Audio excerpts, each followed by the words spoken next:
In this example, we will evaluate the definite integral from -1 to 0 of e to the 1 over x divided by x squared. The first observation to make is that the integrand is undefined at x equals 0. And as it is undefined at x equals 0, it is not continuous at x equals 0, and we cannot apply the fundamental theorem of calculus, at least directly. So this is an improper integral of type 2, and our first step towards evaluating is to rewrite it as a limit. This will be the limit as t approaches 0 from the left of the integral from -1 to t of e to the 1 over x squared.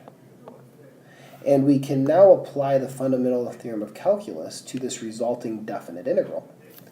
And the observation is that you see a 1 over x, and up to a constant, a missing minus sign, its derivative appearing. So this is well suited for a substitution. If u is 1 over x, du is -1 over x squared dx, we have a 1 over x squared dx in our integrand, and that's going to become a minus du. So we can now very conveniently rewrite our integrand solely in terms of that variable u. So 1 over x is u, and then dx over x squared is minus du. And we can take the minus sign and pull it in front of the integral, as well as pulling it in front of the limit. Because this is a u substitution, we do need to determine our new limits of integration. So if x is -1, the lower limit, using our substitution u equals 1 over x, we find that u is 1 over -1, which is -1. For the new upper limit, we're starting with x equals t, so u is 1 over t. And we can now go ahead and evaluate the resulting definite integral. So at each step, the minus and the limit, we carry it down. An antiderivative of e to the u is e to the u, and we need to evaluate from -1 to 1 over t.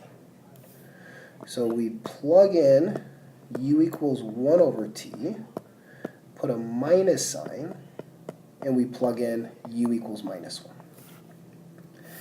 And now I'll go ahead and break this down into two limits. So you have the minus, which is out front, and we have the limit as t approaches 0 from the left of e to the 1 over t. Then the minus out front is getting brought in and hitting the minus, so minus a minus becomes a plus, and the limit of the constant e to the -1 is simply that constant, which is 1 over e. Now in terms of evaluating this resulting limit, as t approaches 0 from the left, 1 over t is going to minus infinity. And note that if you have the limit as t goes to minus infinity of e to the t, that's going to be 0.